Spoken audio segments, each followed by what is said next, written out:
Heirs of Ardanavi Reyes.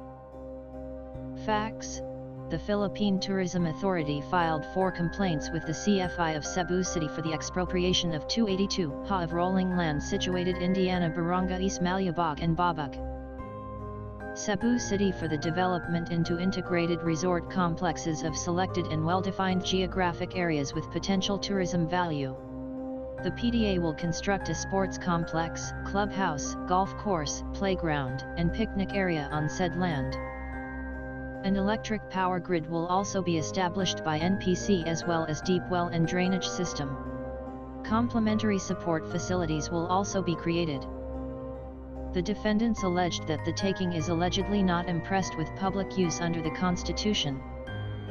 Also, assuming that PDA has such power, the intended use cannot be paramount to the determination of the land as a land reform area, that limiting the amount of compensation by legislative fiat is constitutionally repugnant.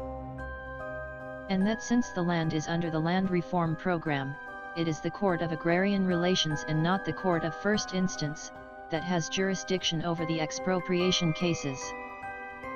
The Philippine Tourism Authority having deposited with the PNB an amount equivalent to 10% of the value of the properties pursuant to PD 1533. The lower court issued separate orders authorizing PDA to take immediate possession of the premises and directing the issuance of writs of possession. Issue 1. The public use requirement has been complied with. Held yes ratio.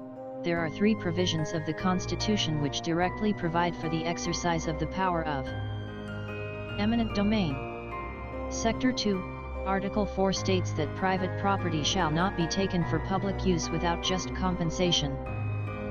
Section 6, Article 14 allows the state, in the interest of national welfare or defense and upon payment of just compensation to transfer to public ownership, utilities, and other private enterprises to be operated by the government.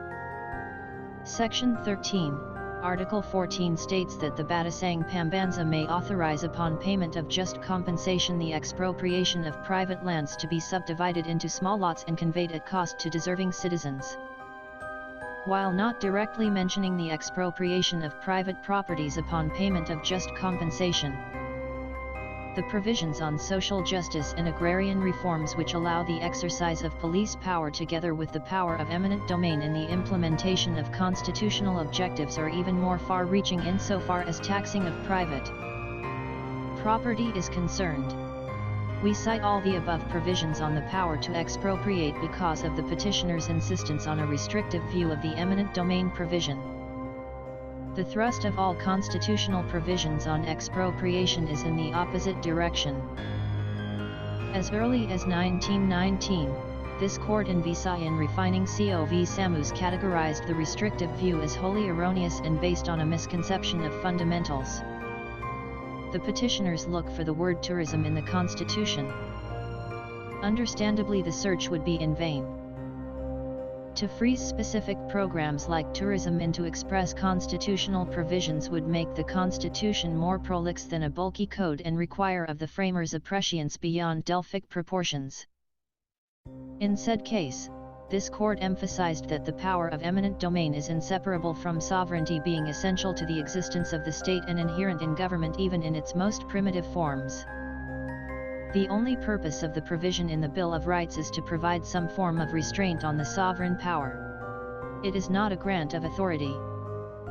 The petitioners ask us to adopt a strict construction and declare that public use means literally use by the public and that public use is not synonymous with public interest, public benefit, or public welfare, and much less public convenience. The petitioners face 2 major obstacles. First, their contention, which is rather sweeping in its call for a retreat from the public welfare orientation, is unduly restrictive and outmoded.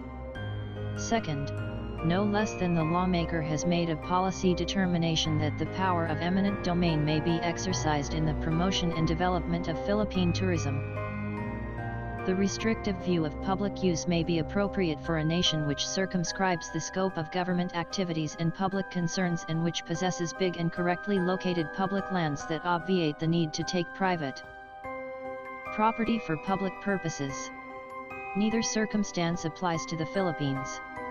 We have never been a laissez-faire state. And the necessities which impel the exertion of sovereign power are all too often found in areas of scarce public land or limited government resources. There can be no doubt that expropriation for such traditional purposes as the construction of roads, bridges, ports, waterworks, schools, electric and telecommunications systems, hydroelectric power plants, markets and slaughterhouses, parks, hospitals, government office buildings, and flood control systems is valid. However, the concept of public use is not limited to traditional purposes.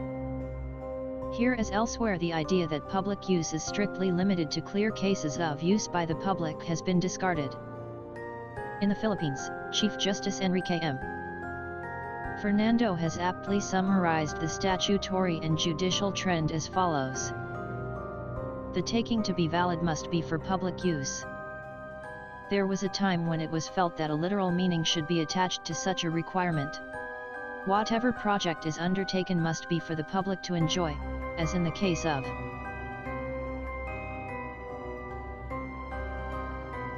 streets or parks. Otherwise, expropriation is not allowable. It is not anymore. As long as the purpose of the taking is public, then the power of eminent domain comes into play. As just noted, the Constitution in at least two cases, to remove any doubt, determines what is public use. One is the expropriation of lands to be subdivided into small lots for resale at cost to individuals. The other is in the transfer, through the exercise of this power, of utilities and other private enterprise to the government.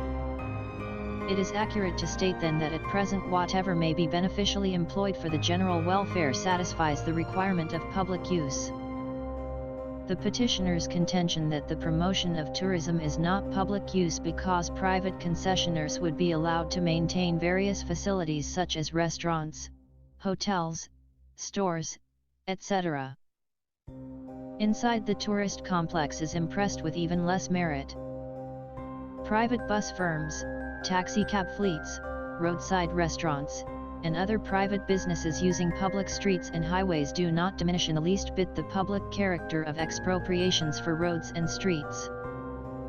The lease of store spaces in underpasses of streets built on expropriated land does not make the taking for a private purpose. Airports and piers catering exclusively to private airlines and shipping companies are still for public use. The expropriation of private land for slum clearance and urban development is for a public purpose even if the developed area is later sold to private homeowners, commercial firms, entertainment and service companies, and other private concerns. The petitioners have also failed to overcome the deference that is appropriately accorded to formulations of national policy expressed in legislation. The rule in Berman v. Parker of deference to legislative policy even if such policy might mean taking from one private person and conferring on another private person applies as well as in the Philippines. An examination of the language in the 1919 cases of City of Manila v. Chinese Community of Manila and Visayan Refining COV. Camus, earlier cited, shows that from the very start of constitutional government in our country judicial deference to legislative policy has been clear and manifest in eminent domain proceedings. The expressions of national policy are found in the revised Charter of the Philippine Tourism Authority, PD 564. According to them, assuming that PTA has the right to expropriate, the properties subject of expropriation may not be taken for the purposes intended since they are within the coverage of Operation Land Transfer under the Land Reform Program. That the Agrarian Reform Program occupies a higher level in the order of priorities than other state policies like those relating to the health and physical well-being of the people. And that property already taken for public use may not be taken for another public use. The petitioners, however, have failed to show that the area being developed is indeed a land reform area and that the affected persons have emancipation patents and certificates of land transfer. The records show that the area being developed into a tourism complex consists of more than 808 hectares, almost all of which is not affected by the land reform program.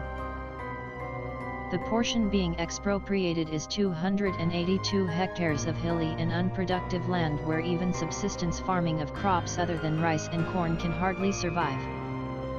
And of the 282 disputed hectares, only 8,970 square meters, less than 1 hectare, is affected by Operation Land Transfer. Of the 40 defendants, only 2 have emancipation patents for the less than 1 hectare of land affected.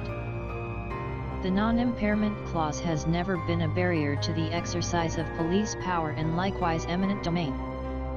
As stated in Manigault v. Springs, parties by entering into contracts may not stop the legislature from enacting laws intended for the public good.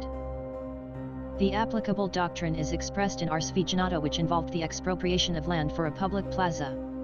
The issue of prematurity is also raised by the petitioners. They claim that since the necessity for the taking has not been previously established, the issuance of the orders authorizing the PDA to take immediate possession of the premises, as well as the corresponding writs of possession, was premature.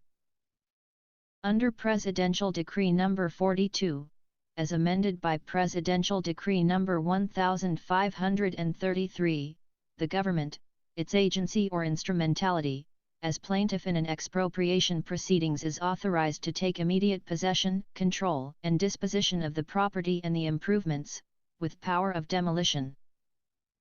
Notwithstanding the pendency of the issues before the court, upon deposit with the Philippine National Bank of an amount equivalent to 10% of the value of the property expropriated, the issue of immediate possession has been settled in Ars v. Jhojo.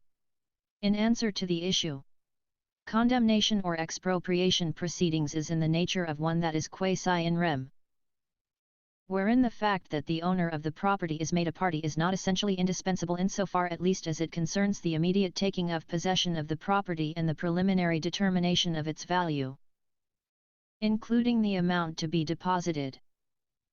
Makasior, it appearing that the petitioners are not tenants of the parcels of land in question and therefore do not fall within the purview of the Land Reform Code, the petition should be dismissed on that score alone. There is no need to decide whether the power of the PDA to expropriate the land in question predicated on the police power of the state shall take precedence over the social justice guarantee in favor of tenants and the landless. The welfare of the landless and small landowners should prevail over the right of the PDA to expropriate the lands just to develop tourism industry, which benefit the wealthy only. Such a position would increase the disenchanted citizens and drive them to dissidence. The government is instituted primarily for the welfare of the governed, and there are more poor people in this country than the rich. The tourism industry is not essential to the existence of the government, but the citizens are, and their right to live in dignity should take precedence over the development of the tourism industry.